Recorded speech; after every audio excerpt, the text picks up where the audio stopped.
forth as much effort uh, to get you guys growing as possible. So yeah, we have gardens and farms. We believe gardens and farms should uh, be appropriate to scale so they can fit and be integrated into the fabric of any surrounding neighborhood and maximize the health and community economic development opportunities that benefit its residents. Um, so we are working towards establishing more market gardens and just overall community gardens so folks can have access to fresh produce around the city. Um, Move over to this next slide. These are the types of memberships that we offer in the Garden Resource Program. Offer four types. There's family garden, which is like your backyard, or sometimes even a side lot, small, a couple rows that you're growing in. And as you can see from this photo, you can get a lot growing in those couple rows. So don't underestimate the power of your backyard. We also offer community memberships, where as you can see at that top right picture, we really focus on building those because they serve as, local areas where folks can learn how to grow collaboratively as a community. And that's something that we believe greatly in. We also have the school and market gardens on the bottom, and those are also heavily supported and we help them develop. They all have different needs because as a market garden, they grow to sell their produce, so they may have bugs or type of deficiency that they have to encounter versus a school garden where they just may be learning to grow just as an experiment or a science project. So these are just a little bit touch bases on the type of memberships that we offer. Please be sure to upgrade your membership to whatever fits your specific growing style for this year. I know, some of you folks may be new, and I know a few of you folks may be returning and ready to expand or take on more things. So here's a look at our additional resource guide here. These are just a few of the things that come with your membership. There's still more that's not here, but this is a big bulk of what our garden development team offers throughout the year to support you on in your new growing efforts. So we offer design support, we offer soil testing, seeds, and plants that you all, I hope, are scheduled to pick up. We offer raised beds, lumber. We don't actually build the beds, but we do offer raised bed lumber. We do prioritize community gardens. We offer tilling references. We offer compost, wood chips, tomato stakes, and all those things are at our resource hubs. If you need info about that or curious about them, drop a note in the chat. I'll be sure to cover that later on in the class. And then we also offer row cover and trellis netting to all of our family and community school market gardens. You get the option this year to choose between one of the other. And so, we hope you all take advantage of these resources and learn, if you don't already know how to use them, and learn the benefits of using them and how they can help you throughout the year in your garden space.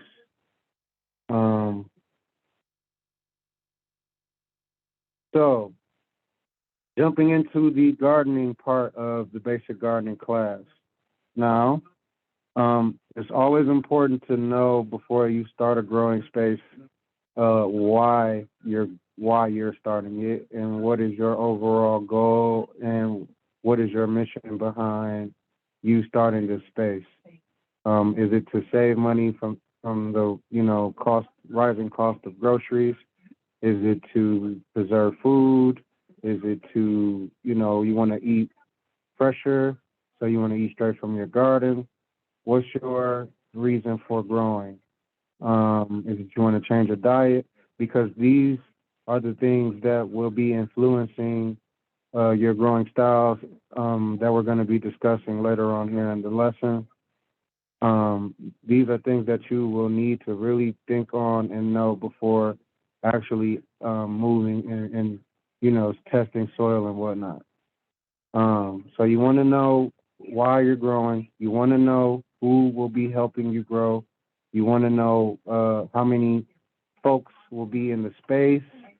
How many folks are you going to be expecting to feed from this space, and then you want to know who will be actively involved in watering, weeding, garden overall garden maintenance, checking for bugs, things like that. And then you also want to know what you're growing. Got to know what you're going to grow, and got to know what the expectation for those crops is. I recommend looking that up.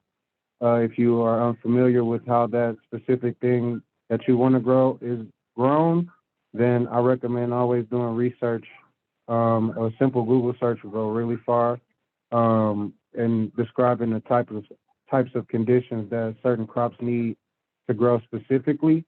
And then if you don't get a good enough Google search, I also recommend reading the back of the packs of the seeds that you'll be getting. That is also very informative, but we'll discuss that later on in the class. So, moving forward, as I said, once you figure out those core things about why you're growing, who will be involved, the amount of people going to be involved in the space, and then where you want to grow, then you can move forward to finding an actual location of exactly what fits your lifestyle, because you might not have a huge lot like this guy here to the left, maybe an apartment, or just have a small balcony and can only do a potted garden like so on the right. So take advantage of your whatever type of growing space you have. And even if you do have a lot of space, you may still want to do more potted gardens or house plants. So it's always good to, learn different styles of how to grow different things. So when you're selecting a space to grow and you've done your research on what kind of plant you like and how it's grown, then you need to find a space suitable and for the recommended conditions for whatever you're growing.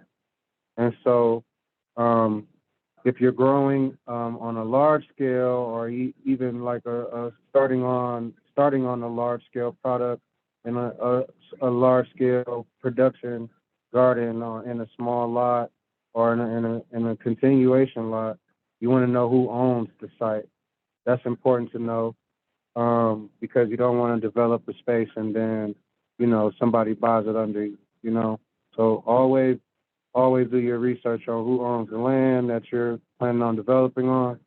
And as you are walking through the land and looking for various things that you may have to account for, like big dips in the land or things like that, you want to also be looking for sun exposure and where you can access water, because that's very important when starting a growing space. You're going to have access to water to water your crops throughout the year. And you also want to get the soil tested before you start developing. That's very important. And we recommend all of you all to do that beforehand. I just got done talking to one of the GRP members yesterday, and she had a backyard garden that she had started last year, and she got her soil, but she didn't test her soil. She tested it this year, and it was high in lead. So she had already been eating from it, but luckily she had tested, and she was fine and whatnot. But we always recommend that you all test and be sure that you are growing and touching safe, lead levels in soil, and make sure you get tested also for the soil test that we send for counts for lead, phosphorus, organic matter, nitrogen. And so those are the main key things that we're asking folks to, keep track of as they're growing. Um, but we'll go to the Hey, next Armando, slide. Yes.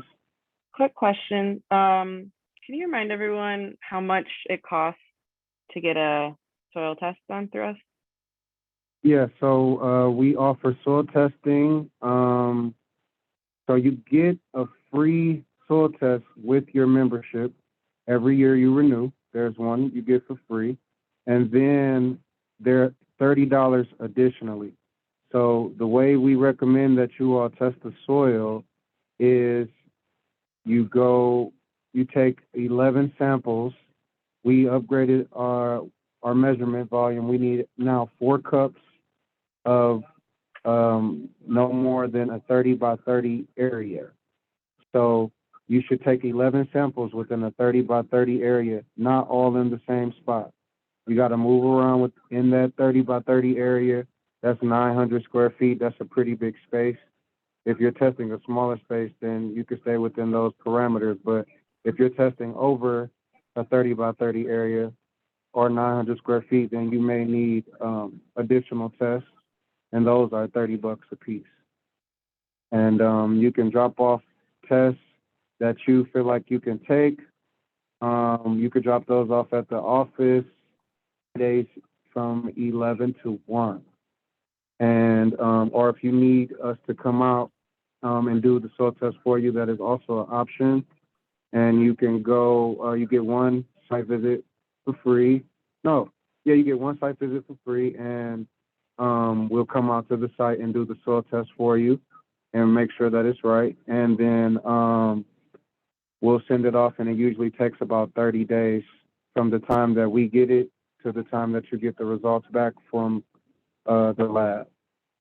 And yeah, you get one free one every year. So I always recommend folks that are testing larger areas, if you can, to use and take advantage of the free soil test every year. So if you're growing in a huge lot, like the guy in the top right corner, that space is going to require a lot of soil tests, just to put in perspective. So that space is, let's just say 430 by 30 areas. He can use, he can renew his membership for 4 years straight and never pay for a soil test. So it's all about how, fast you are, want to scale up and are needing to know that information. So, but I do recommend you all soil test, at least a piece of every portion of your area, especially if you're going to be growing in it. Not as big of a deal if you're not going to be touching it or continuously walking in that area a lot. But I always tell folks to know what's on your land, because it's important to know every little detail that you can. Now I'm going to jump into the garden prep pros and cons. So there are many ways to grow. We have pros and cons to each specific choice, honestly. They all have their ups and downs. We'll start with the in-ground top right. So that is considered an in-ground growing style, where the seeds are inside of the soil and the soil is connected directly to the ground. And so this growing method is great for production style growing, or somebody who is growing a lot, wants to grow a lot of space. But and the pros is that it works. It works. I can attest. We have in-ground growing space at the KGD farm, and I've been a part of several farm operations that grow in ground, and it does work. It takes advantage of the space to grow in ground. You can grow a lot because there's no barriers or parameters aside from a fence that may be 100 feet away or whatnot, like the upper right hand corner So you could take advantage of all that space if you need to be, and you could do that with these other styles of growing too. But you'll be, limited to the amount of space that you'll have as far as the walkway spacing and how it accounts for growing space. So we have raised bed gardens, and that. The con for the in ground gardens. I wanted to touch on that is weeding. So being naturally connected to the earth, you have to control it or subdue it to some extent to allow your crops that you are growing to be able to flourish. Because if you don't and you just let the earth take over, it'll suck the nutrients from the crops that you are trying to grow in some way, shape, or form, and you won't end up with the best, vegetables that you can. So weeding is a big, or mulching is a big thing. It looks like that's what they're doing, and over that paper or cardboard that they're putting down, it looks like he's mulching his pathways and trying to suppress those weeds because, as you can see, they're crawling.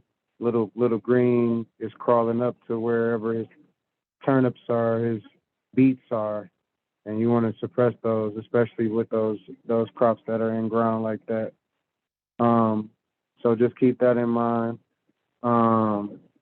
The raised bed gardens are great for they're a little bit less work as far as weed suppression. That's a pro, because the weeds have to fight up, however high you make the beds, 6 inches, 8 inches, 10, whatever.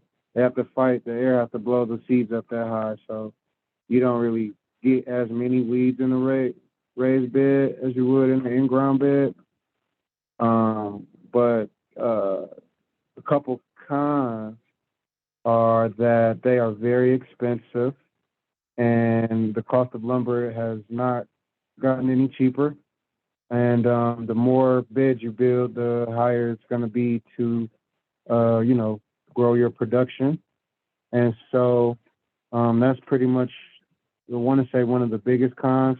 And then even another pro of the raised beds, though, is that you can use them even to grow on surfaces like rocks or asphalt. Uh, I've seen a few folks do that, like put a raised bed on asphalt and then put soil in it and grow.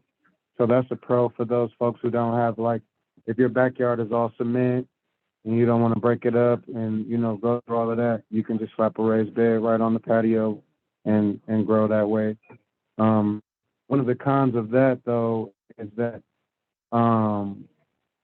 it is highly affected by the seasons, due to the, like, cement or the gravel up under it.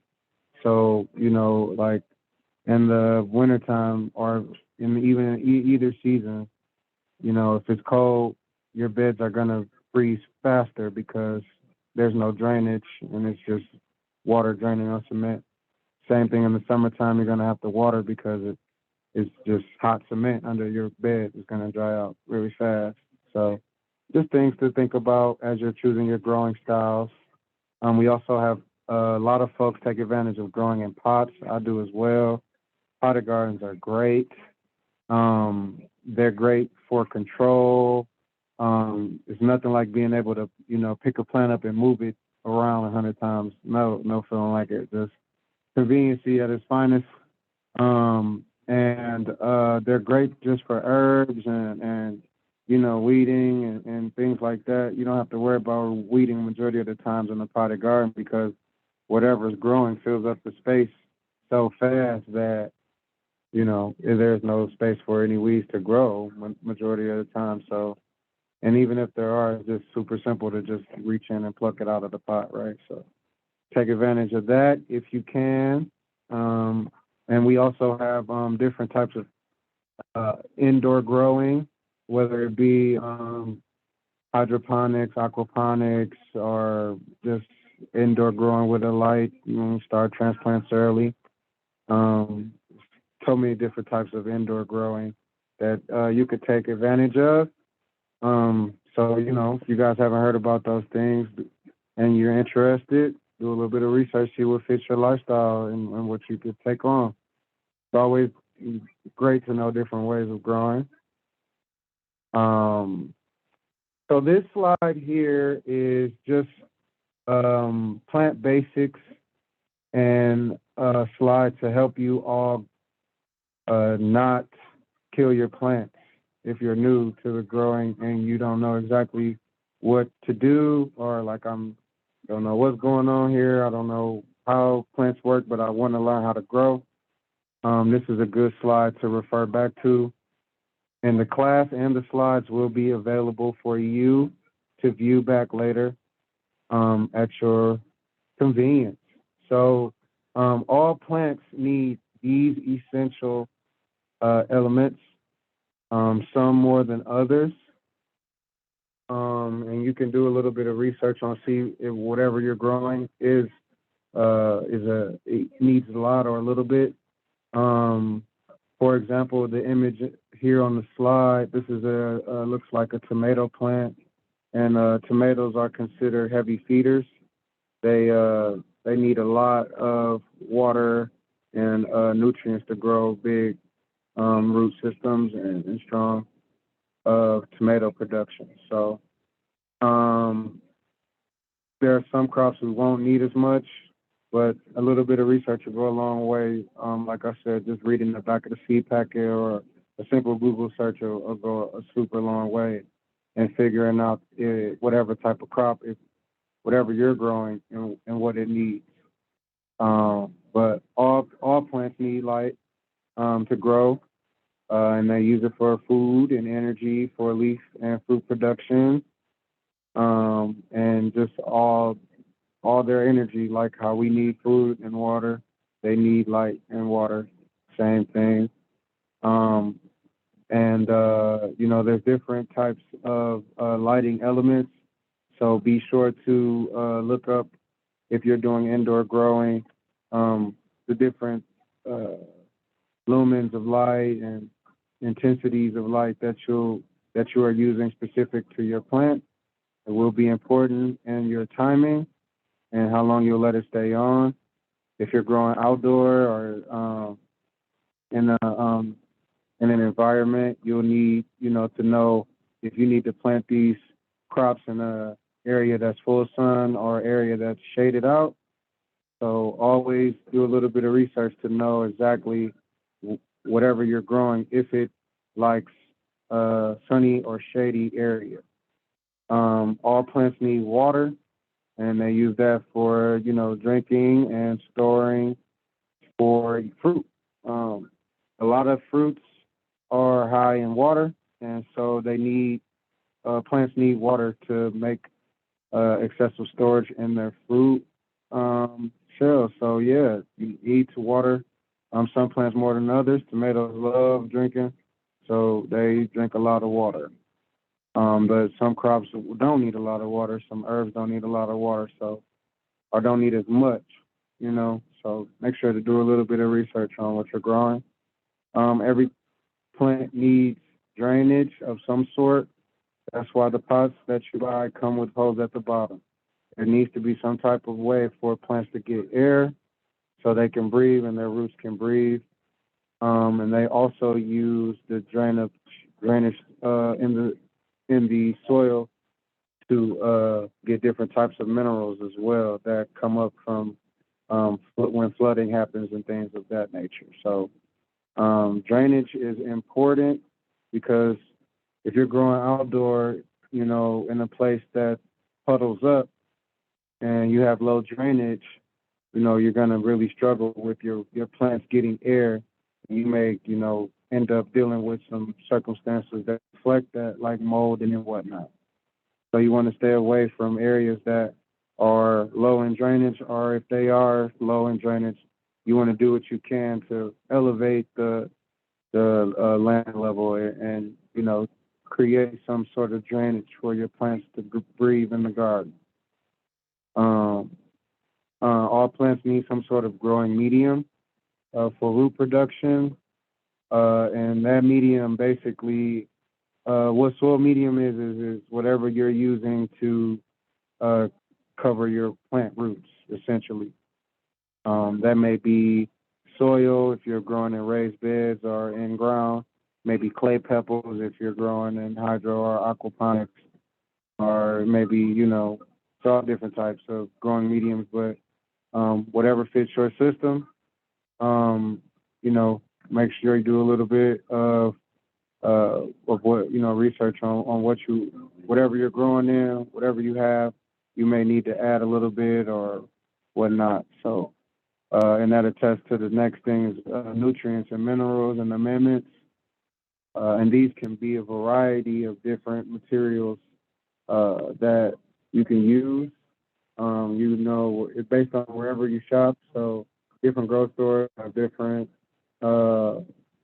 partnerships and whatnot. So you may uh, find a different variety of the same thing you were looking for. But no matter what you find, we always recommend that you use organic materials to nourish your plants. And keep in mind that from plant to plant, these nutrients needed, they vary greatly. So make sure you always, always, always research whatever it is you're growing so you get some details about specifically what type of nutrients, if any, that you'll be needing to apply to the soil or to whatever system you're growing in. Next slide is our uh, zoning here in Michigan. So normally, if you stay in Detroit, your zone is either 6A or 6B. And we usually get a last frost date around May 10th. So if you are growing plants indoors and you are like getting anxious now because it's starting to get warm and you like it's starting to feel good, I think I should plant. Keep in mind that we may get another frost and we may get some more snow. I think last year snowed like May 4th or something. And so just, be aware of those dates and, do a little bit of research on wherever, climate you're growing in and what plants, how plants do in that climate. It'll go a long way. And just knowing that, when it may, be frost and when it starts to freeze again is always good to know when growing crops. And yeah, so our first frost date is around October 15th. I believe last year in 2021 it was a little bit later, but that's around about every year, give or take a couple of weeks. It always seems to line up with those dates. So keep those dates in mind as you are growing. Um, Now we're getting into plant basics, knowing, so you did your research, okay, I'm gonna plant my collard greens in a nice shady area, like this young lady at the top right, and you know what your plants like. Always do your best to protect your plants from pests and whatnot. That can be whatever you can afford at the moment. You can use a lot of the materials that we give you all to help you protect your plants, like the row cover.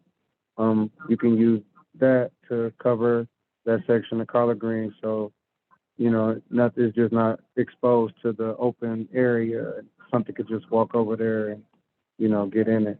Kind of provides a little bit of protection. Any deterrent is better than none. I've I've learned growing.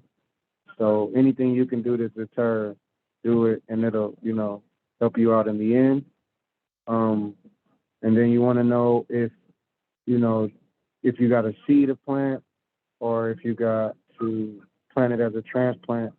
So uh, there were a few times when I was first learning how to grow where I would try to like transplant carrots and things like that because I didn't know like you normally put carrots directly into the ground and then water them. And so it's always good to, do a little bit of research. I didn't at that time. I just wanted to grow some. So I had found out later on that they grow a lot better when you don't have to disturb the root systems. So whatever you are growing that the roots is in the ground, a lot of times it just doesn't like to. I'm sorry that the harvesting part is in the ground, like carrots and beets and stuff like that. You don't want to disturb their roots. You want to just put them directly in the ground and let them grow um, without any interruptions or as little interruption as possible. Um, and you want to know your plant spacing. That's very important. Um, you want to know how far things have to be apart, how far plants have to be apart from each other, how far your plant rows have to be apart from each other, and how deep plants have to be, how much water, how much sunlight, things like that are essential. And it's a lot of research that goes into being a grower. If you want good crops, you gotta know what plants like and try to give it to them. But this plant, this picture of these plants at the bottom left looks like they got some beautiful letters and some parsley growing. Looks good. Um, and now we're gonna go into uh, different types of plants. So it's always good to know if you have to uh, start your seeds in the soil directly, or if it's better to start them in a strip tray to develop as a transplant. So be sure to do your research. You can mix up some things. There is an option a lot of times, like you can start pepper plants in the soil. But for those who are trying to learn how to grow transplants, you get a lot faster germination using a strip tray, which is what that is at the bottom right. That's a tray that we use to start seeds specifically to grow transplants for production. And then on the left, we have somebody direct seeding a row of peas, it looks like, directly into the ground. So do a little bit of research on if you have a better uh, a better uh, option can fit in your lifestyle of either starting the seeds indoors or just directly planting them and then watering them consistently until they sprout because both of these methods take different times uh levels. So you just like, hey, I'm short on time. I got to put this in the ground. I can water it every day for a couple minutes, but I don't have time to, make a transplant or prick a plant out and then grow it again and then plant it into the ground. Then, you got to stay on watering every day. If you're going to grow transplants, it may take you hours a day to water and prick and steam and things like that. So keep in mind of your time and your plant, considers like concurrence and like I spoke on earlier, root vegetables like carrots and beets, they don't really like to be transplanted because they don't like their root system to develop. So do a little bit of research on about, what you're growing and what it like. Tomatoes, brassicas, peppers. Brassicas are leafy greens, like all your greens, kale, collards, any leafy greens. They normally fall in the brassica family. So, and then you have to consider, like if you do see, you gotta factor in the time it's going to take you to make all of those plants. Each is its own individual plant in the strip tray. So, and then we have the Plan Your Garden Guide, which I'm going to go over next, helps folks get a better idea of when to seed different types of crops. Um, we're going to go over that in a few slides. So right now I wanted to talk about different types of maintenance that you may have to encounter as you are gaining, your growing experience. So to the right here, we have an example of what is called thinning. And thinning essentially is just making space um, for some plants to grow and understanding that all plants aren't going to make it because there isn't enough space for them all.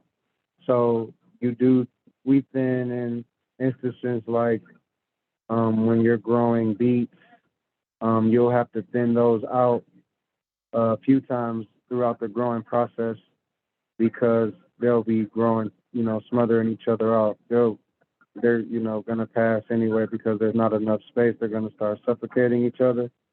So you kind of got to thin them out. And the packages that you all will get with your seeds and plants will have that information on there about thinning and how far apart to thin each plant to.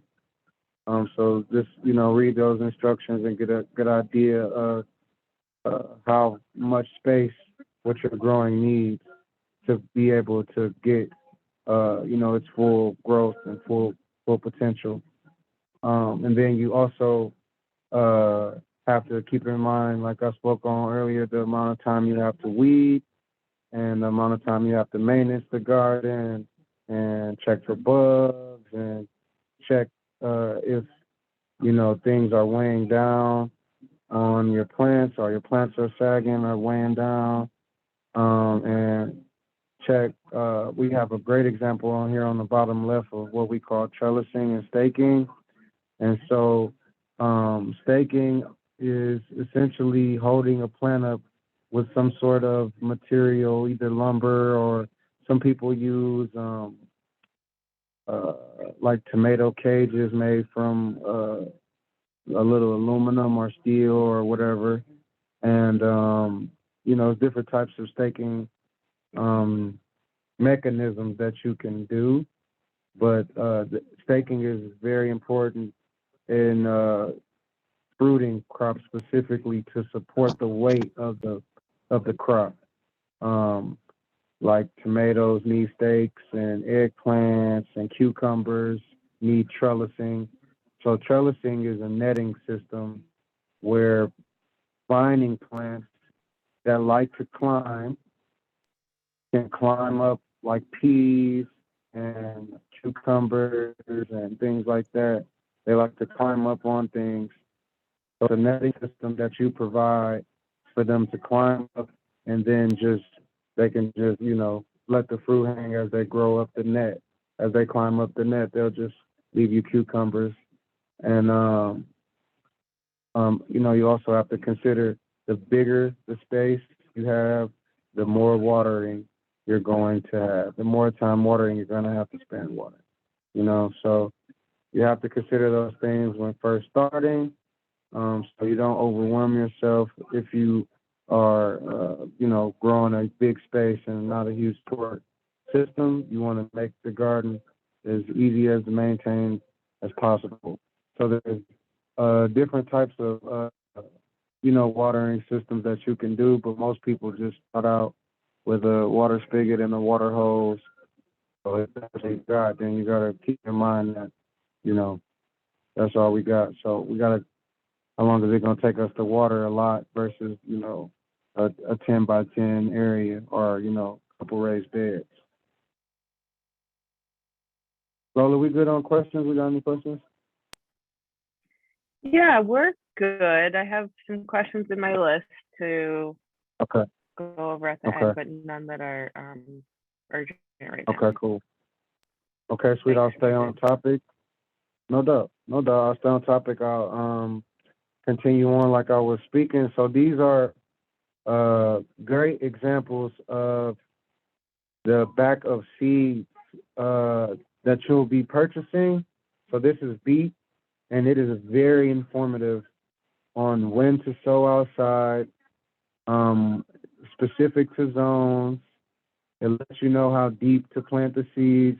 It lets you know how much space to leave in between the rows.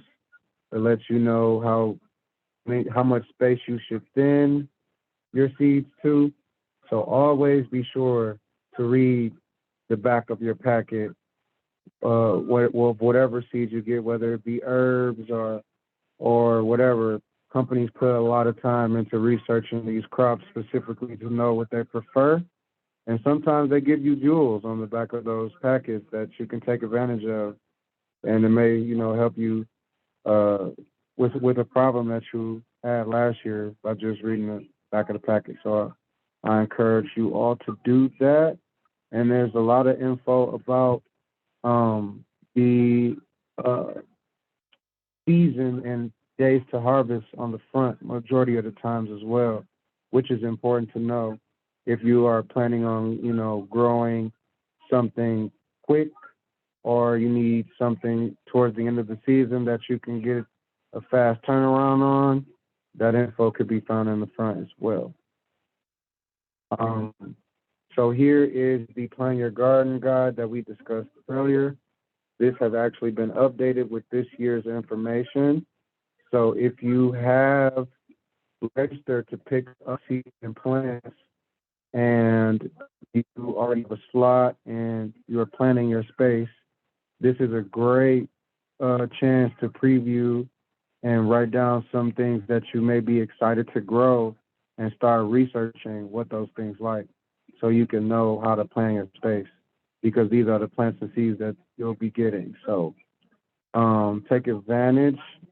Lola and myself worked really hard on picking out the types of plants you all got, and we're excited to bring some new stuff into the picture. So we hope you all enjoy. There's some traditional, can't go without in there. The greens mix, the carrots, collard greens, everybody got to have. And so, make sure you do a little bit of, just background on what it is that you may be excited to grow, and what it likes and what it prefers, the soil types and watering types and whatnot. So yeah, I'm gonna leave that up there for a couple more seconds just so everybody can get a look. I'm so excited already just to get my plants, man. Plant season. Um, so here's the chart I was discussing earlier about what to sow when. So this is just a rough guide that we offer. It starts in March, which I've already started seeding some of these things on here. Peas I did already a couple weeks ago, and I also did some carrots and spinach a couple weeks ago. So I'm excited for those things to emerge. And my peas have already emerged. The spinach is starting to now. But keep in mind, these are ideal times to plant outdoors. So always wash the soil. You can feel it under your feet. When it starts to get muddy and mushy is when you can start to see normally. And that's just a good gauge. This chart is pretty good. As you can see, the bottom half of this chart is dedicated to transplants, and they have a few on here that you can plant in April, but majority of them are after that last frost date in May. Actually, all of them are you pretty good to go after that last frost date, May 10th. So keep that in mind as you all are planning. Take advantage of this. It is included with the Eventbrite invitation that you all have to pick up. It is in the email that you all have. That confirms it. So if you'd like to see it further, you can feel free to scan it through there. Now we're going to touch on different types of crops. So we have tons of different types of crops that we can grow here in Michigan. I just found out recently, let me take a drink. I found out recently that Michigan is number two income is agriculture after the auto industry. So I just found that out. I was just shocked. I was like, wow, we grow a lot of food. We grow a lot of food here in Michigan. So take advantage of the great zoning that we have and yeah, grow. So a lot of plants can be started in spring, like we just discussed, as soon as the ground has thawed and the soil is not too wet or puddled up and soggy. And sometimes, especially now in the early spring season, if the ground freezes again and then we get some good rain, it'll stay puddled up for a while. So just watch that. Always check the low temperatures for your forecast. That'll tell you a lot. Um, as early as mid March, but best after first week of May or so. But a lot of these crops on the slide here can tolerate frost. So even if it does freeze, like it did, I think last week or a couple weeks ago, bees were good. When I put them in the ground, they can tolerate frost a couple times. So especially as seedlings, so they're pretty good to go. Same with carrots, turnips, spinach, arugula, all these on the screen you see. Um, so different leafy greens can be grown for different times of maturity. Um, you could take advantage of growing spinach and harvesting leaves while they are very young and tender. Or if you're growing for weight or volume, you could take advantage of the fact that they're, they grow denser as well. So however, whatever fits your growing style. But I will say the faster that you harvest your spinach, the better it will taste. The more intense, I should say, it will taste. You'll get that spinachy flavor. So keep that in mind and as you're growing.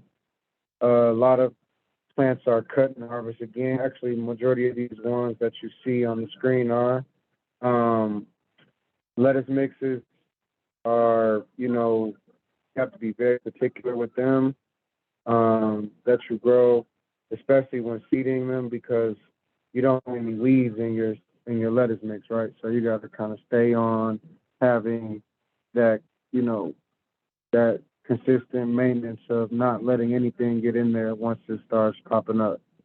But you can cut and harvest lettuce mix like 6 or 7 different times before it starts to taste a little, little bit different. Um, but some leafy greens you can harvest the whole head, like we have romaine lettuces or butterhead lettuces that you can just take the whole thing at one time. Or we have, continuous plants that you can harvest like spinach, where you harvest the outer leaves and you leave the inner leaves to keep reproducing more. Swiss chard, the same thing. Um, but all crops have specific insects that love them. It's weird how nature works. But pretty much every plant has something that you have to look out for when you're growing. That's why I always encourage people to protect your plants at all costs. Especially if like I just planted today, there's nothing here, there's no insects or bugs that I can see. Good to go, keep it that way. Um, but we'll discuss more insects later on. These are taproot crops we're going to talk about here. So like I was explaining, these do not like to be disturbed. Once they are seeded, They are seeded and they grow, and they're growing where they're growing. Do not move them, or they will be very upset. Uh, they grow low to the ground normally. Um, Carrots get kind of tall at maturity, but before then they're pretty low, and so you have to kind of worry about that when you're growing crops like carrots. They tend to get tall during the latter days, day 40, 50. The carrot tops may be a foot high or so. So you may be subject to shading whatever it is that you have behind the carrots. So be, mindful of that when you're growing. Try to keep in mind. So if you're growing something on the other side of the carrots, you may want to plant something that likes shade, like spinach or greens or something. And then when you are planting these type of crops, they're usually seeded very, heavily, and so you end up thinning them out, like we discussed earlier, and making space for the plants to grow to their complete stage. And so, keep in mind of that task when seeding these crops, and also keep in mind that these crops will be very, very, very, very low to the ground when first starting out. So any type of weeds will block their light. You want to keep that space clear as possible, and then wait for your seeds to emerge if you can before disturbing the space. Carrots usually take a couple weeks to seed. Spinach takes about, depending on soil temperatures, of course, a couple weeks to days to seed. Uh, so, and all these crops are normally also planted in succession. And what the word succession means, for those who don't know, is stages, essentially, one after the other. So if I was planting carrots and beets in succession, I would plant. So today I would plant one bed or one row of carrots in a bed, and then on the 14th I would plant the other row of carrots, and then I would plant, the next row and the next row, so every week until everything is met that I need, or until I'm out of seeds, whichever, position you're in or, would like.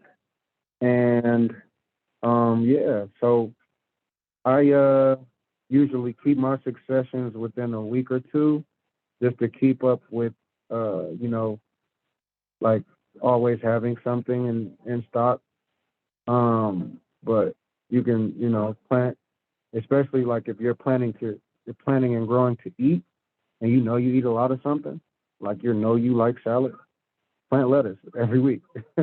Keep lettuce in that rotation. Don't stop planting it until the season is over, and just keep it going until that's it. And I can't grow any lettuce anymore. So yeah, especially if you're growing to eat, always plant in succession. Whatever you're eating, you don't want to run out of. Keep planting it every week or every 2 weeks. You know how long it takes you to eat these things. So keep those things in mind and go for it. Gonna go more into some cold weather herbs. Um, so herbs like chamomile, dill, cilantro is a little bit bigger seed, but chamomile and dill are very, very tiny, tiny, tiny seeds.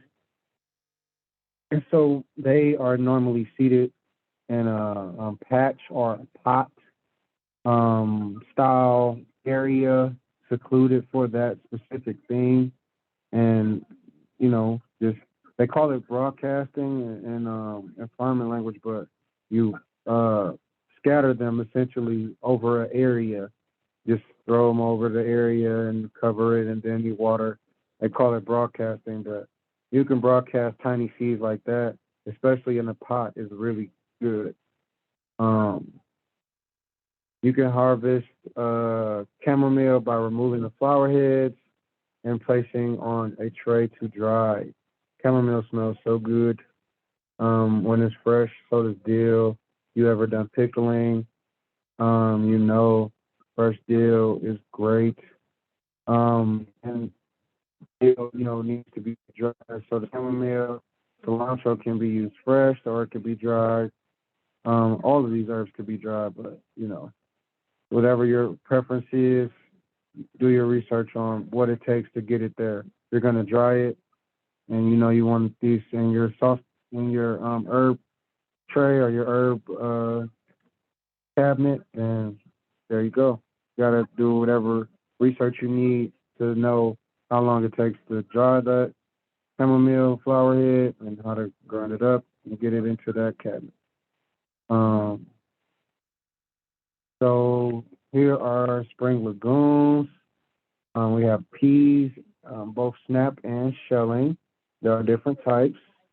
So the entire pod of a snap pea can be eaten. Um, and they're usually harvested when they're nice and swollen, about 3 inches long.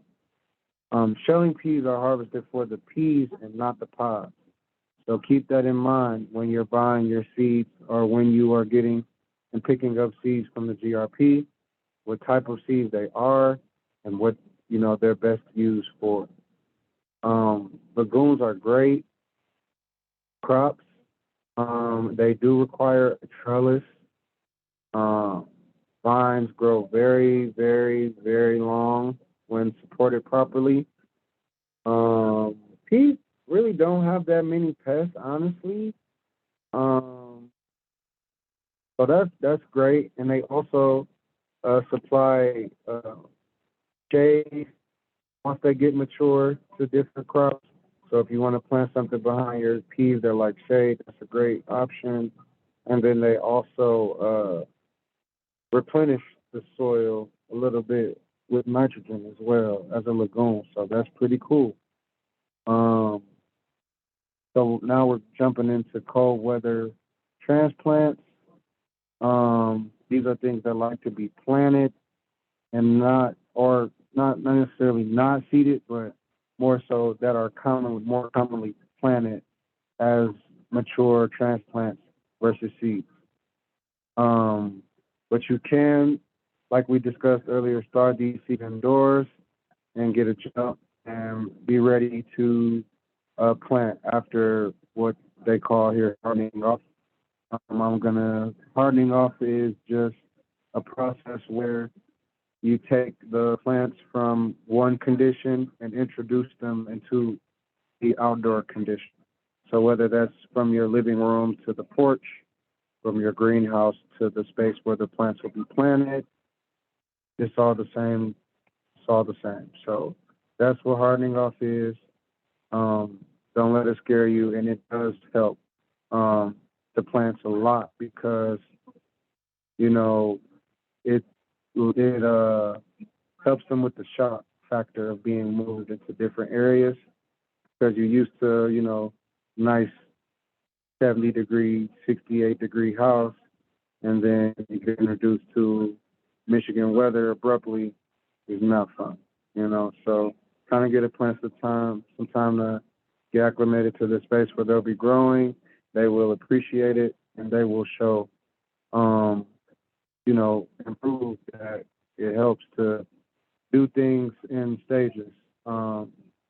So broccoli, cabbage, Brussels sprouts, collards, kale, all those things can be seeded in those drip trays that we seen earlier and grown indoors early, couple weeks to get a jump on the growing season.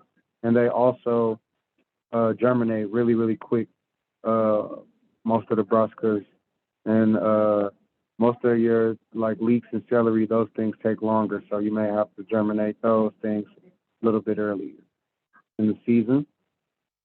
Um, so, uh, so all the brassicas are descendants of the wild collard. Um, they are biennial, which means they go to seed in the second year that they are grown, if they make it through the winter and don't get too hard of a frost.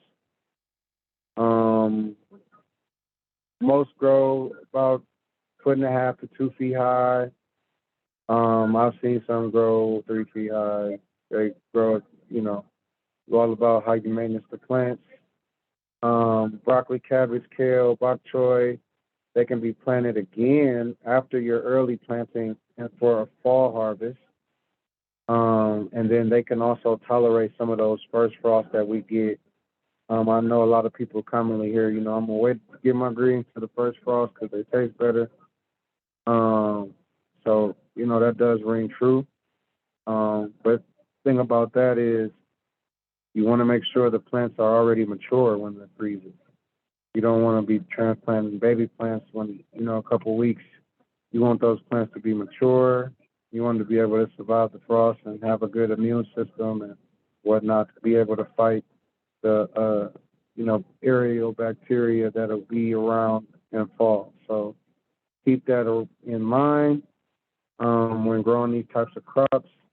Uh, Common, very, very, very common pests with brassica plants are aphids and cabbage loopers and flea beetles. Aphids, if you've never seen one, I think we're going to go over them in the slide. They're gray little bugs or green little bugs that like live in clusters in the middle of your plants majority of the time. Cabbage loopers are those little white butterfly moth-looking insects that you see flying around in the summertime, spring, summertime. And then flea beetles are very, very small beetles. You'll see they leave little tiny holes. We'll go over those in slides later as well. Broccoli. The edible part of the broccoli is the flower head. Love to grow broccoli, one of my personal favorites off topic here, but love broccoli, love, love, love. And I usually space my broccoli a foot if I want to cram it. I usually give a little bit more space than that because it allows the heads to grow a little bit bigger.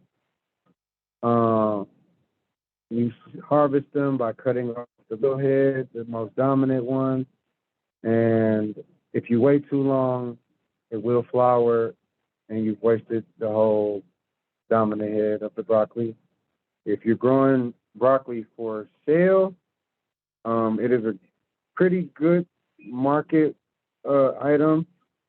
You don't see, fresh broccoli too often, so it will do well. But you have to be on the timing of the head of the dominant heads because that's the bulk of the weight that you'll get from that plant. But you will, once you harvest the dominant head, you will get smaller side shoots that will come and shoot out the sides and of the base of the plant for a few weeks after you've cut the dominant head. So that is a plus. So cabbage, same kind of deal, except for it doesn't grow any side shoots. And, you can, though, most people harvest the outer leaves and just leave the nice, pretty cabbage head. So keep that in mind. It does come with a little bit of protection from bugs and insects. You got a couple layers there of plant to kind of spare. Brussels sprouts, you eat the leaf buds. They're usually grown about a foot and a half or so. And then they develop where the base meets the stem, which they call it a node.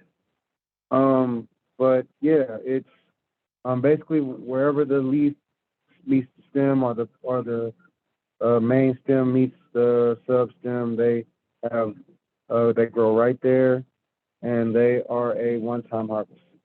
And you harvest them after the frost and fall. Collard greens, those are continual harvests. You can harvest the outer portion of the leaves, and they'll continue to produce for as long as the seasons allow. And yeah, as long as you leave the inner leaves in to continue to grow, they'll keep pushing.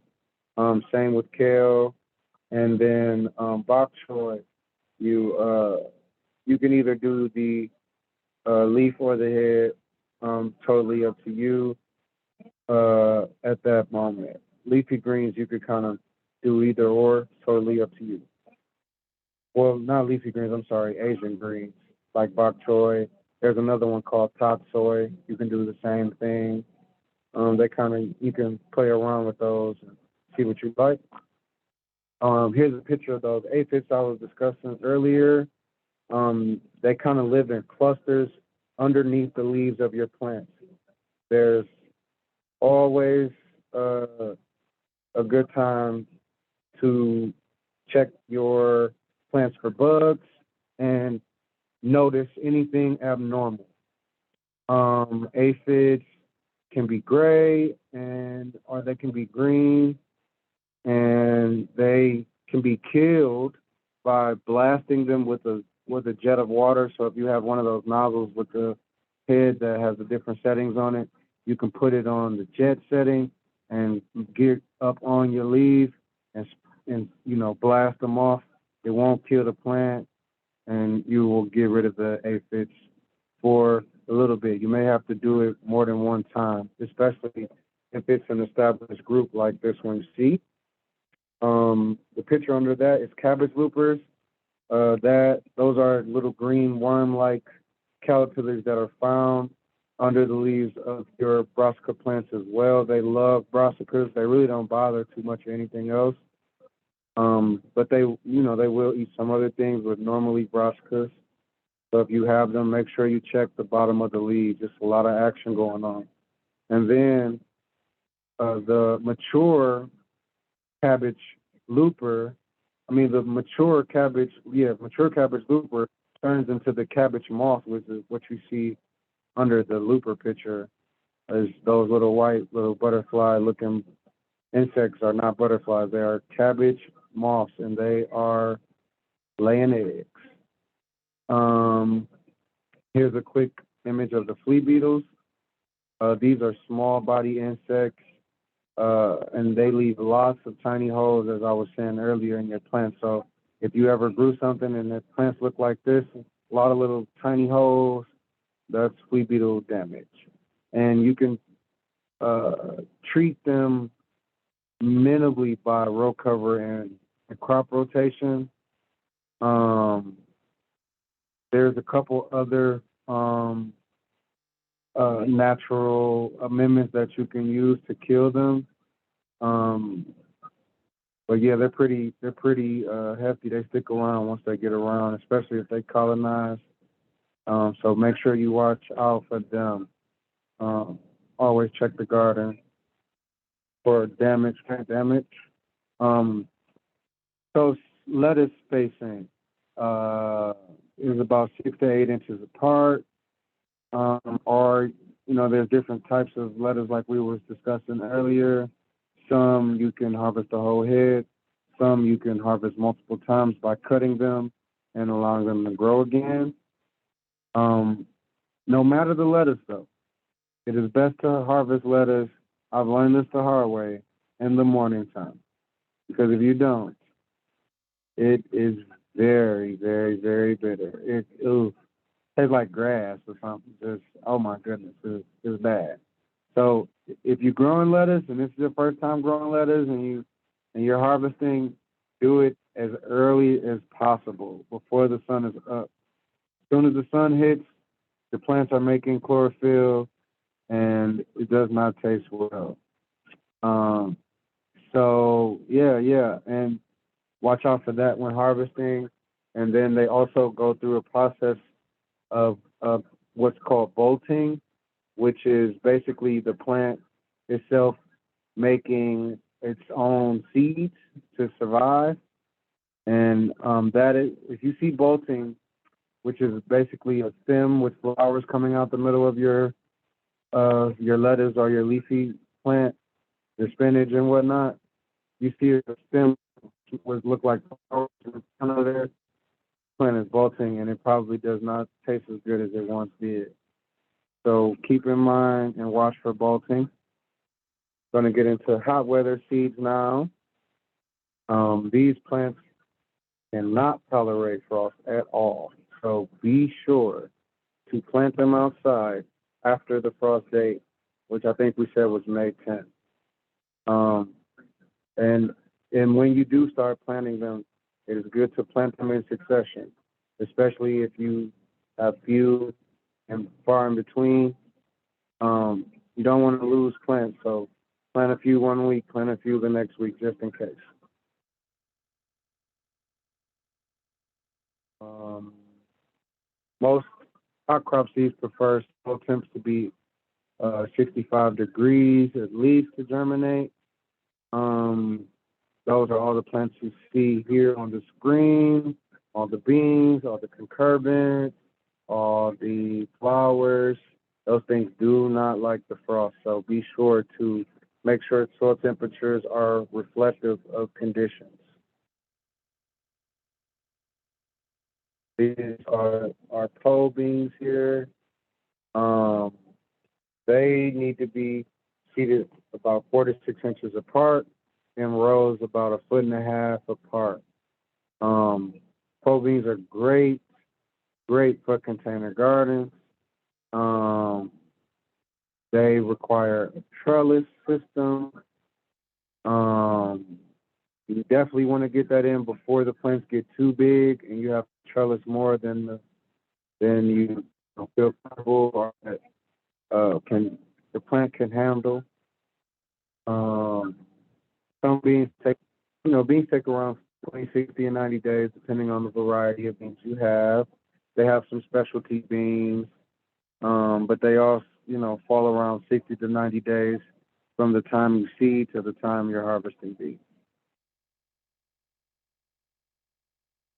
Uh, Now we're going to jump into cucumbers.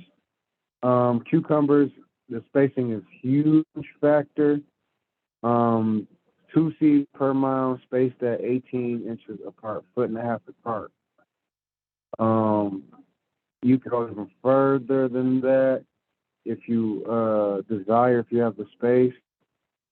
Cucumbers get very, very big. They will take over if not trellis. They will crawl on the ground. They are very hardy. And if they're not trellis, they will be all over everything you're growing.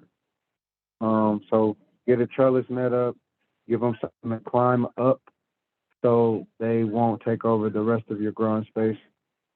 They can go for about 1 inch of rain on hand, of water per week.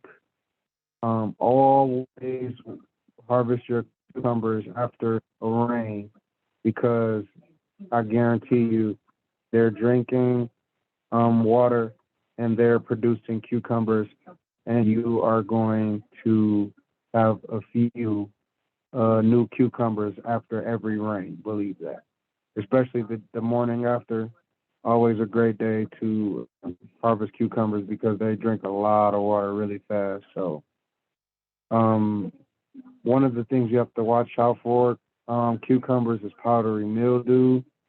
That's a area bacteria that lives in the air, and it likes cucumbers a lot. What it looks like it's powder, baby powder, or like been sprinkled on your plants or something like that. Um, and then cucumbers, they're best uh, harvested early as well, just because they taste a lot more flavorful and they're not as rough. Um, um, if you let them grow too big, they'll get really rough on the inside and tough to eat. So they're best to harvest fresh as well. Um, but these are some pictures of the cucumber beetles. They are very particular on cucumbers. They love them, and they can be either crushed and just discarded of, or they have different amendments that you can use organically to get rid of these guys here. So do your research on different types of methods that you can use to get rid of cucumber beetles. So these are all of the nightshade crops, your eggplant, tomatoes, peppers, ground cherries, all that kind of stuff with the nightshade family. You can start these indoors. They take a few weeks to get growing.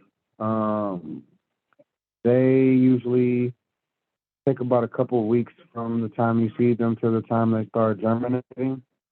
Um, and then they also can be seeded after the frost with these other herbs and concurrents as well, like your cucumbers, squash, and watermelon. All those things cannot tolerate any frost and will need to be um, in warm soil temperatures to be able to live and grow properly. So be sure to check those before you plant. One of our favorite plant families is the nightshade because it's so versatile. It includes so many plants that we all use all the time. Tomatoes, peppers, eggplants, tomatillos, ground cherries. Um, we all use, some of these plants throughout the year uh, at all the time. So we always have nightshade space on the farm, and pretty sure majority of gardens have nightshade spacing for tomatoes and peppers and whatnot. So they usually grow about 2 to 3 feet apart. Um, the tomato cages and trellising is a must because they too are heavy and will need something to support them, or they will just lean over and droop down to the ground so they're just on the ground growing. Um, so bury half the plant when planting for more roots. Once you plant a plant, the stem will grow above the the soil level where you plant it, just because it's growing a growing plant and the stems get bigger. So you want to bury the bottom of the plant that exposes any roots, and the plant will respond because roots don't like light. They like to be under that soil medium that we were talking about earlier. Um, so you can also sucker to promote the better fruiting, um, to promote more uh, consistent fruiting, and also easier management because you won't have so much um, plant matter on every tomato plant. Um, we'll go over suckering later. Peppers, they're also planted about 1.5 feet, 2 feet apart. Roasting requires staking because they are bigger peppers and will need some support for the weight. Both can be picked green or red. The eggplants are spaced about 1.5 feet, 2 feet apart as well, and their rows about 3 inches apart. So the tomatillos, the eggplants sometimes they need trellising depending on the type of eggplants you have. There's different varieties. Some have more weight than others, so do your research on that. Um, Tomatillo plants, uh, they're part of the wild plant family. So, but they also, grow better with a tomato cage to support the weight as well. You know, uh, same with, the rest of all the heavy fruiting plants. They all will appreciate a little bit of help, hanging on. And so, yeah, the ground cherry plants, uh, they like to hang, so kind of. So a hanging basket would be great for them. They'll just hang down, and they'll grow, more consistently with like a gravity pulling on them, so to speak. They like to just see, you know, how far they can go. Uh, so yeah, they do have nightshades. They do have different types of pests that they deal with specifically. We're gonna go over a few of them here. This is a tomato hornworm, ugly thing, and I have seen it demolish tomato plants. Looks like he got to that baby tomato and ate majority of it. So watch out for these guys in your garden. I usually just peel them off with a popsicle stick or a stick and then smash them with my foot or something. And I watch for these guys on a weekly basis for sure, specifically on my tomatoes to make sure that I don't get infected with a lot of them, and they blend in really well. So make sure you watch out for this type of insect. This is aphid damage on looks like an eggplant. Um, so aphids can affect your hot crops as well, it's not just cold crops, different types of aphids. So make sure you do your research.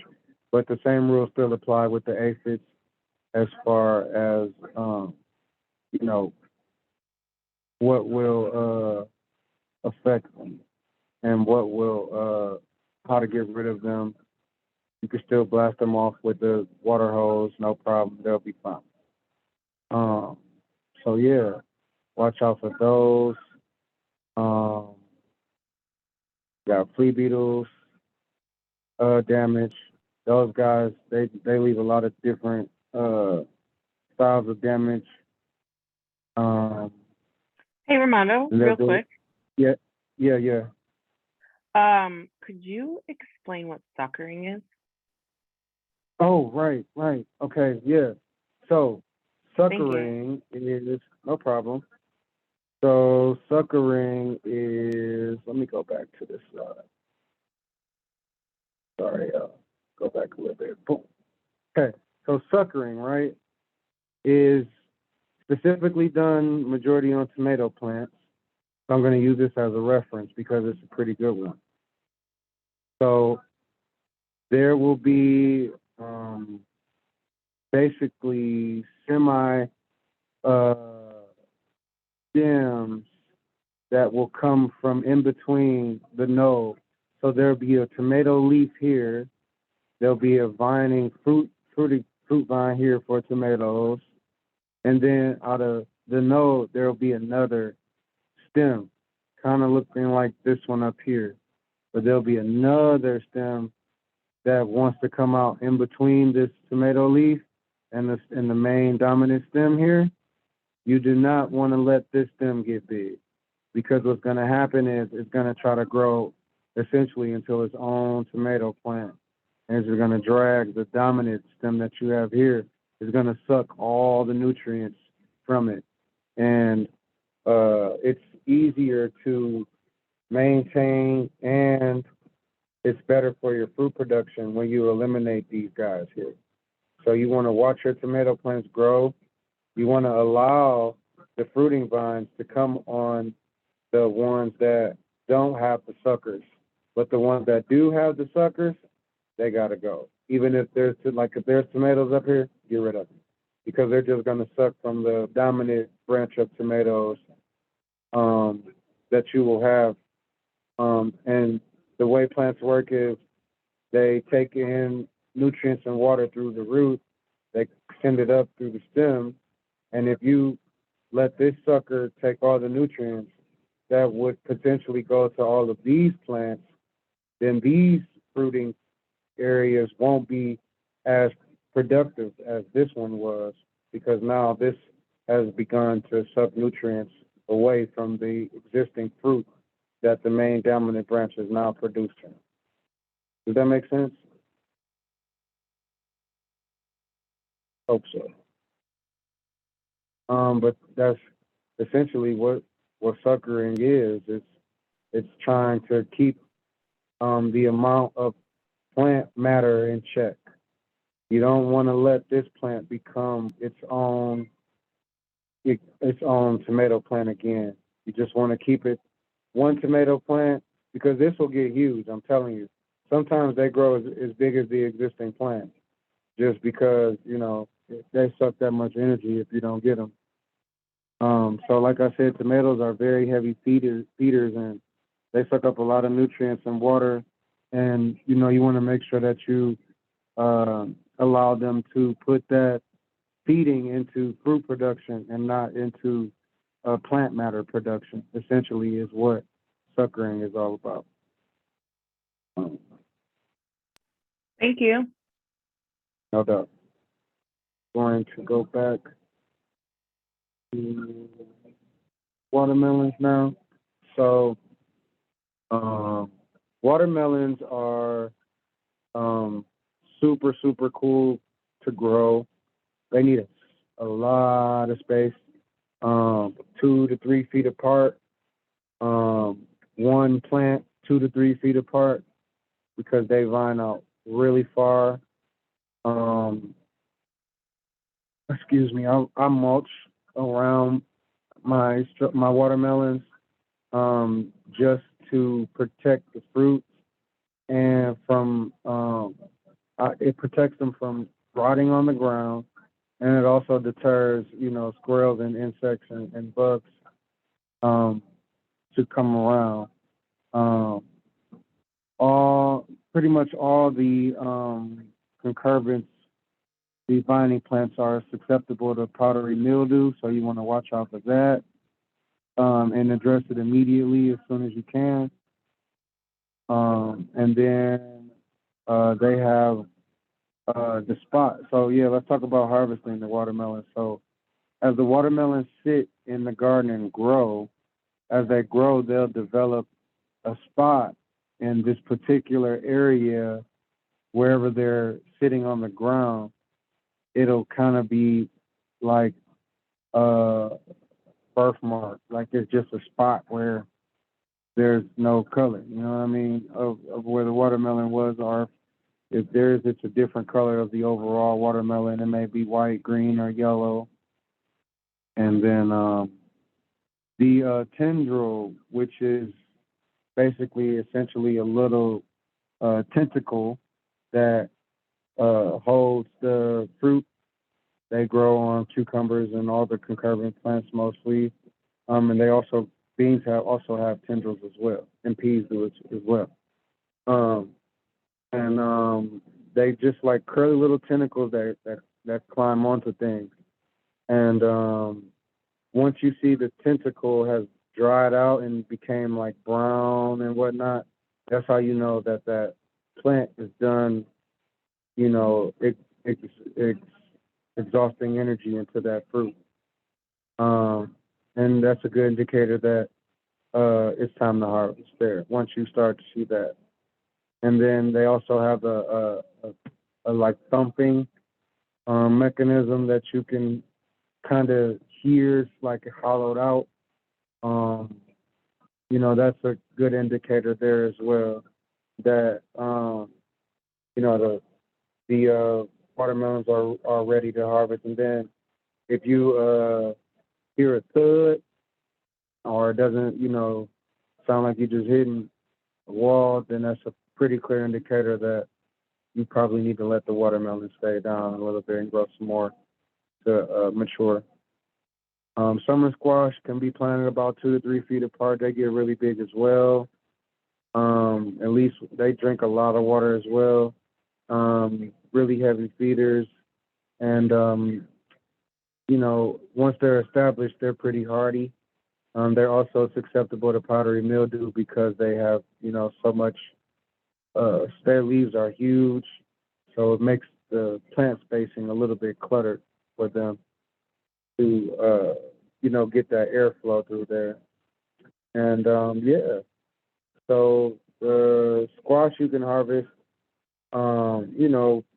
when you can basically pierce the skin and, it's still easily pierced with your fingernails, then you're pretty much good to go. But if it's hard and it doesn't feel like it wants to, want to allow any penetration, then you probably need to let that squash sit and mature a little bit until it ripens more. This is an example of powdery mildew on a squash plant here. As you can see, this is a pretty mature squash plant, so it has vines, all over. There's not a lot of space for the leaves to breathe or get any airflow at all. So you kind of want to space those out if you can, and give your plants a chance to grow. I believe that's all the slides we have for tonight. Again, this presentation is recorded and will be available for you all to see at a later date at your convenience. And make sure you follow us on Facebook and Insta for the latest classes and workshops and events that Lola and I and our team will be planning throughout the duration of the year. At this time, I guess we can open it up for questions. If you guys have any. Cool. Yeah, I've been keeping a list of questions. So let's get into it. First question I have on my list is someone mentioned that they have a site that they're interested in, but it has dips and uneven parts. What can they do about that? There's really two options you can kind of play with there. You can either depending on how many dips and how big the space is, you may be able to buy some material to level it out, whether it be soil or wood chips, and that may take a few years to completely provide the desired leveling that you're needing, but it'll be cheaper than the next option, which is like getting machinery and leveling it by making these high parts lower. And essentially what that'll do is it'll level it and it'll do it faster, but the recuperation time for the earth to settle back like to its original state will probably take a few years versus 1 or 2 years doing it with the mulch or compost or soil. Cool. How would you test raised beds since it's not necessarily homogeneous soil? Our soil probe is like a foot long. So, I mean, even if your beds are a foot long, like I can dig a small hole in your raised bed garden and then go a foot deeper than your raised bed to test the soil under there if need be. That's how I would test the raised bed area. 9 times out of 10, if it was like the bed was filled to the brim, which 9 times out of 10 they're not, because there's a lot of drainage and a lot of sinkage in raised beds. So they usually are about halfway to 3/4 way filled. So I can get through one easily with the probe, honestly, majority of the time. But if you don't have a probe, then I recommend you like digging down to the end of your bed and then like digging that actual subsoil that isn't, that is your, earth up under there. Cool. Any suggestions for groundhog issues? My neighbors are also battling groundhogs. They got a ton of things out there for groundhogs. To protect them from your crops, I would build some type of caging system, or if you're doing raised beds, like I've done a few clients that have like requested caging under their beds, under like at the very base of their raised beds, and they like fill it with soil and then grow, and trying to like provide a barrier like under the beds and over the beds. But if you're like growing in the ground, then I would just call like pest control and get them out of there, because it's really hard to get rid of them naturally, honestly. Like they move around quick and they are very familiar with, you know, the subsoil under your feet. So even if you move them away from their nest, they're just gonna go, you know, to a couple lots over, and they're still familiar with your space. You know what I mean? But Yeah. I they have know. I all think kinds of stuff. Go I ahead, think Lola. Baba Malik was like live trapping them and then relocating them like miles away. Mm-hmm. Yeah, most people won't do that. So, Yeah. you know, most people won't. But if you have the skill set and the mindset to live catch groundhogs, go for it. You Mhm. know, that is definitely one permanent way of doing it that'll save you a lot of money. Even if you do gotta buy a cage, you'll always have it to, you know, trap various animals that, you know, you may have in your garden. So go for it. Mhm. Yeah, I also think my neighbor tried I don't remember what kind of wiring it was, but it was like more I think the groundhogs were like too heavy to climb up the wire. Mhm. So it was like Mhm. too awkward for them to like actually scale the side of it and get into the garden. Um, Mhm. so that seemed to help for her. I don't know if it was chicken wire or if it was something else. Mhm. Okay, next question is how soon can we set up appointments for soil testing? Right now, go on the website keepgrowingdetroit.org and go to the garden development support. Under the garden development tab, and the support form is right there. You fill it out, you request the soil test. We are doing soil tests right now, and will be for the rest of the year. So get your request in, and we will be filling them as we can. Cool.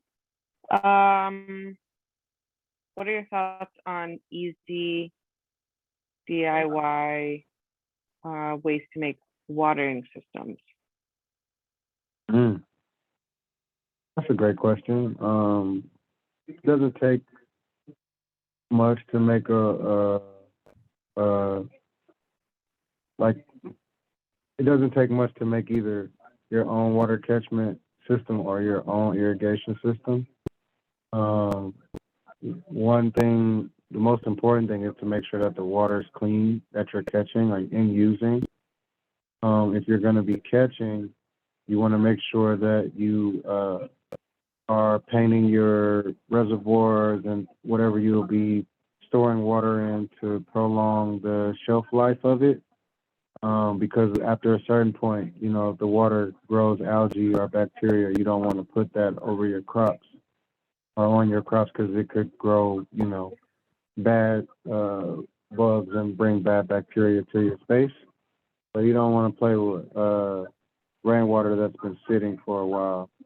Um, but if you just mean like as far as materials used, just a simple, you know, gutter screen, you know, gutter elbow and screen to a reservoir could serve as a water catchment system. Or if you wanted to do your own irrigation system, there's a few different kits that you can buy that make it easier. They have like a inch and a half or a 1 inch like small black drip line or PVC that you can use to make watering a lot easier and less time. Uh,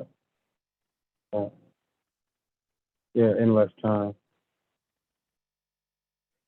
I believe that pretty much covers the DIY. They have kits, but you want to go to the to do and get like some clear tubing or some small scale flex tubing or something like that. Go for it.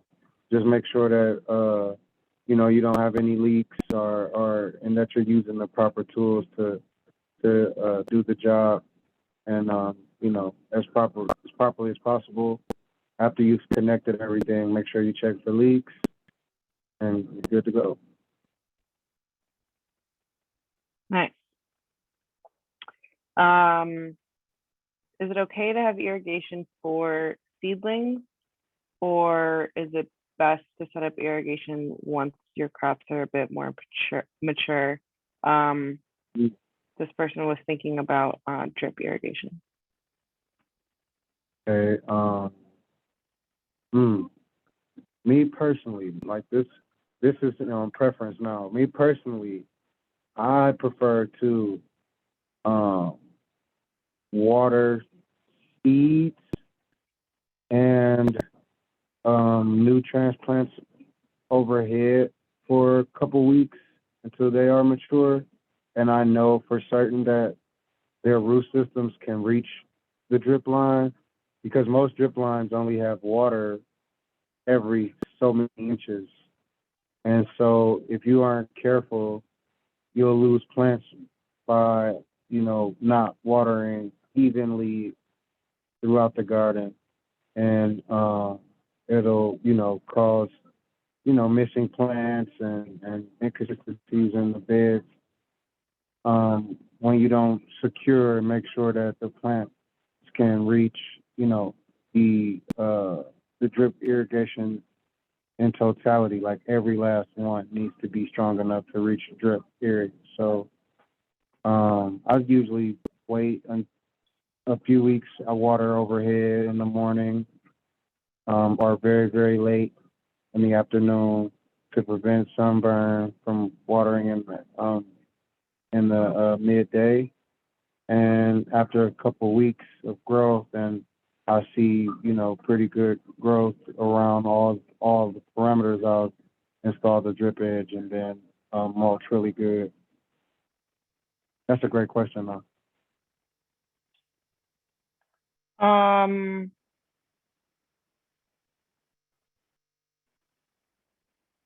someone was wondering if uh, they're good to go with planting outdoors now, considering that the weather is kind of up and down. Depending on what it is, no hot crops yet. No hot crops till next month. Anything that like tomatoes, nightshade, anything concurrent, I would wait until the beginning weeks of next month to plant. Leafy greens, carrots, things like that. Peas are good. Broccoli, pretty safe. Collards, all the leafy greens I would start planting maybe in succession now. One row at a time or a few plants at a time until you're done. But yeah, majority of the plants you're gonna still be waiting, or you can direct seed things that you like now. Carrots and spinach and peas. Those things can all be seeded now that can tolerate the frost. Um, but as far as all the hot stuff, you gotta wait just a little bit longer. Cool.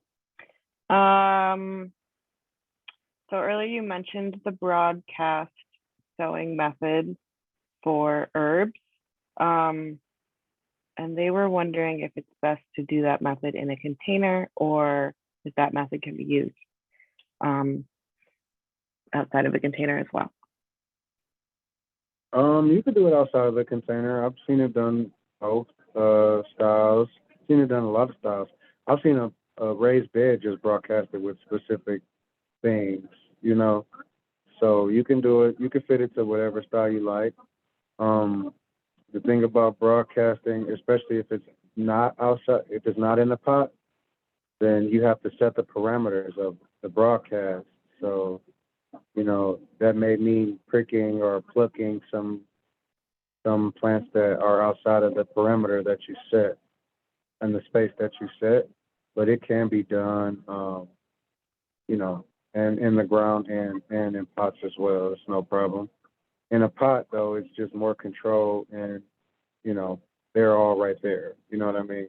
If you're going to do it in the ground, then you need to make sure that you have your perimeter set and also have your spacing set so whatever's next to whatever you're broadcasting won't be shaded out, whatnot. Cool. Um, Someone wrote that they have wild ground cherries that are growing amongst their hostas. Mm, How could one transplant those crops? the wild cherries. Yeah, Mm. Do it while they're rehome young. them. Ground cherries, wild Do it. ground cherries. Oh, I would do it while they're as young as possible. The more mature they get, the less likely they'll be able to survive the transplanting stage. So get them while they're young, put them in a spot where they're going to permanently be, um, and go from there. And if you once you have as many as you'd like to test that you got, wildly, um, you know, just get rid of the rest of them and try to suppress them, and then keep the ones that you did, in a pot somewhere, and yeah, let them grow, see what happens. I had some tomatillos that went to seed after my first year planting them, and I Mhm. had like a field of them the next year. So I just like posted on my Instagram, and people came through and like dug up some of the baby tomatillo plants, and yeah, did exactly what you said, and they all survived. Nice. Um, Someone wrote, I started some seeds indoors with a heating mat. Some of them have sprouted and are leggy, and some haven't sprouted yet. Should I take them off the mat or leave it on until everything has sprouted? Mm. So starter seeds, they're leggy. Some of them haven't sprouted yet. I would take the ones that have sprouted and are leggy probably out and transplant them into a bigger space. I don't know if you're in strip tray or if you're in 4-pack or 50 cell or whatever. We transplant the side that is sprouting, transplant it so you don't stress out the seedlings that you do have germinating. And then the ones that you don't see germinating, probably leave those on the mat, but take off the ones that are germinating and plant them if you can.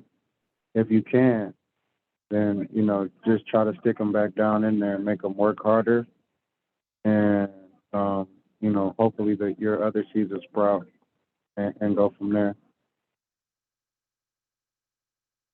Cool. Thoughts on ladybugs? Can they help get rid of Oh, pests? How are they beneficial to our crops? oh yeah, ladybugs are super top tier beneficiary bugs. They eat a lot of aphid larvae and just bad bug larvae in general that will just uh, prevent you from even having to deal with that problem to begin with. So they're definitely super beneficial. They breed pretty fast, so that's pretty cool, and they can kind of nest up and defend you. They mostly eat, like I said, like insect larvae, so they won't even like bother your plants. If you see them on the plant, 9 times out of 10 they're eating some type of larvae. So they're super beneficial, super cheap, super affordable, super easy to breed yourself. Um, yeah, ladybugs rock. They should definitely, if you haven't had any in your garden or haven't released any, definitely do so. Try to get your ladybug population up, and yeah, that definitely help a lot with just keeping certain pests like aphids out of the garden. Just overall, in general, don't even have to worry about it being a problem because I got this super awesome defense of ladybugs over here that's gonna make sure that I don't have any aphid outbreaks. So definitely do research on. It's a lot of beneficial bugs, honestly.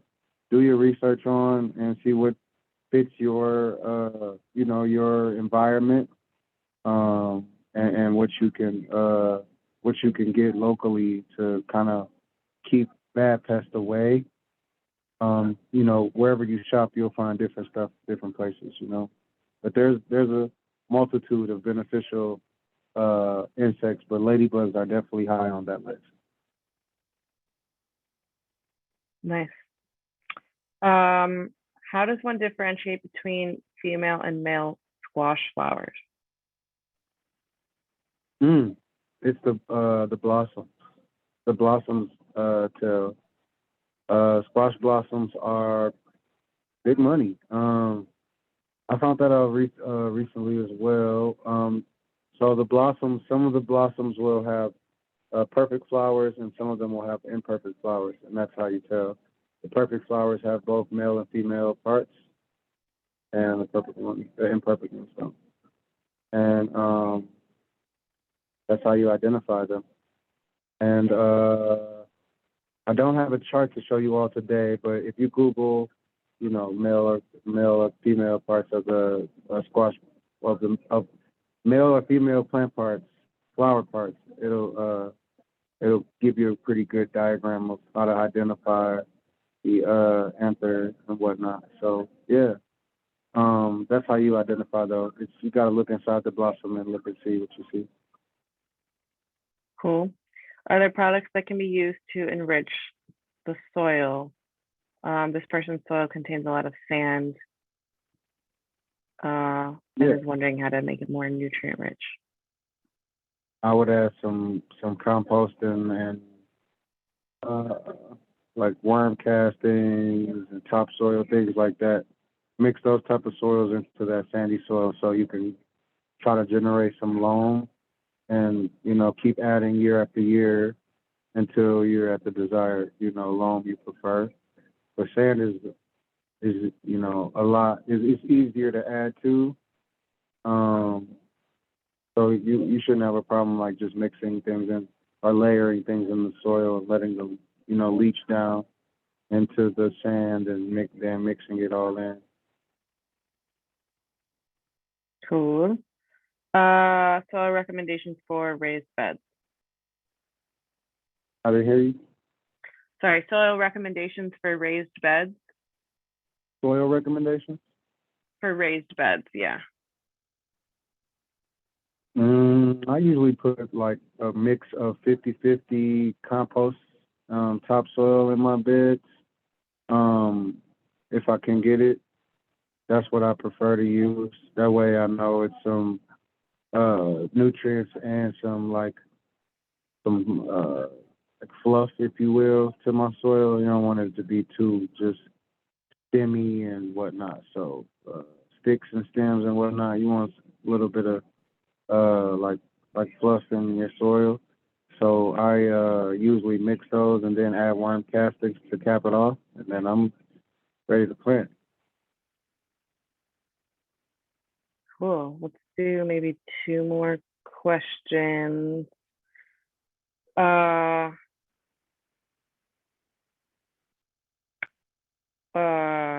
Any thoughts on raccoons?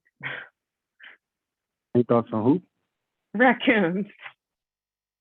Oh yeah, same deal. Yeah, same deal. Yeah. Either live trap them and move them, or call it pest control, or it's so many different like deterrents that they have. And the issue with it, like if you want to use some like coyote pee or all this kind of stuff that they sell, or like these little like a lot of people say cayenne pepper stuff like that, which is it may work for one time or two, but over time consistently you'll have to apply that whatever you're applying so much that it'll become like uncomfortable and like inefficient, because especially in seasons like now where there's like rain every 3 or 4 times throughout the day, you'll have to go apply that coyote pee. You're going to use that coyote pee bottle in one day today. Don't use that cayenne pepper shaker. You're going to get a case, because you're about to be shaking that cayenne up for days and days, multiple applications. So that's why I just say instead of trying those methods just, eliminate the problem wholeheartedly and call a pest control or try to catch it wild or get rid of it, eliminate it like wholeheartedly. Don't try to get the coyote pee because the raccoon knows that you spraying coyote pee and there's not a real coyote around. You know what I mean? So, just but they have tons of different things that you could use, but that's just what I recommend because you're gonna have to keep applying whatever it is, like consistently. Mhm. And then last question, and I think you covered this, although you might have more to add.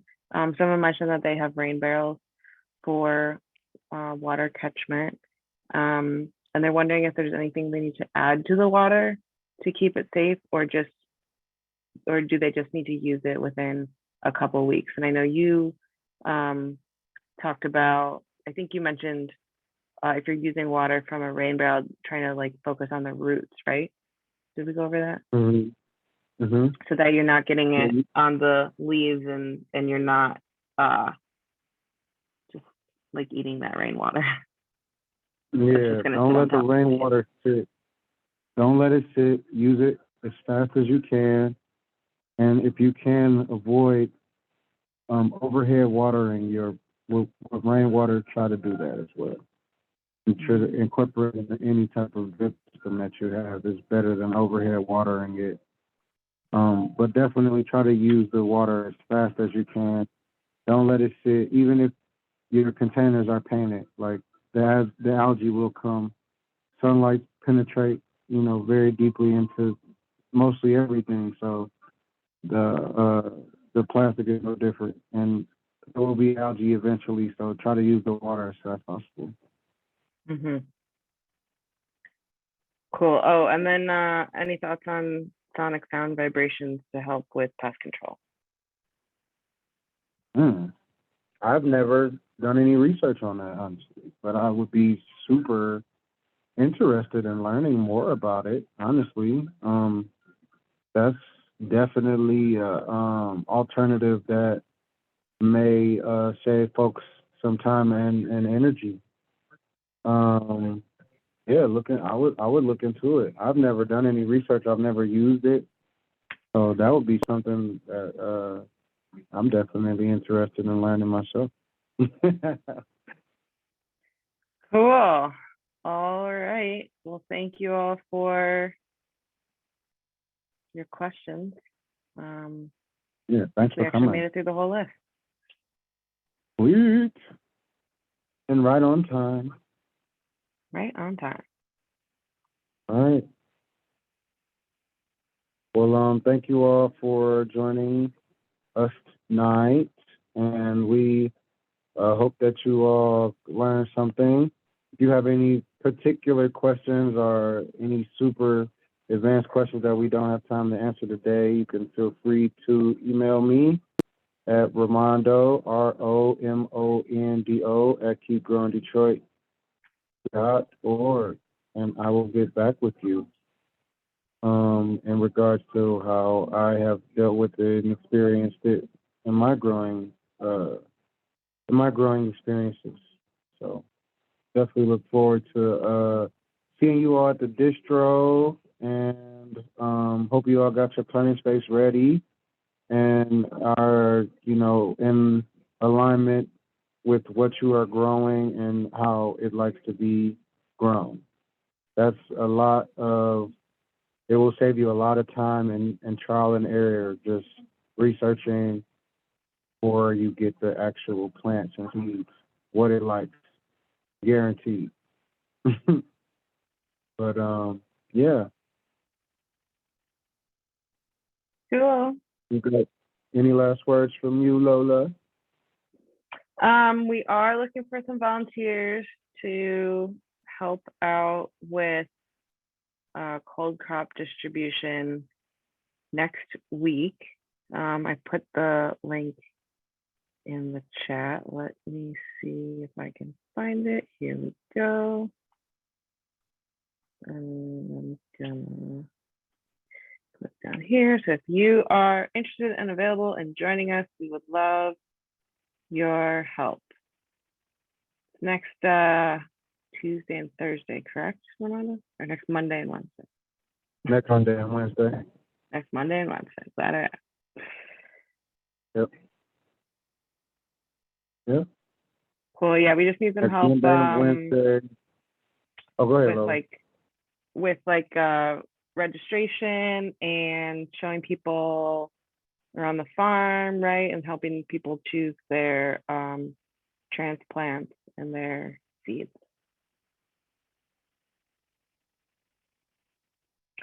Cool. That's it for me. Thanks, y'all, for joining us.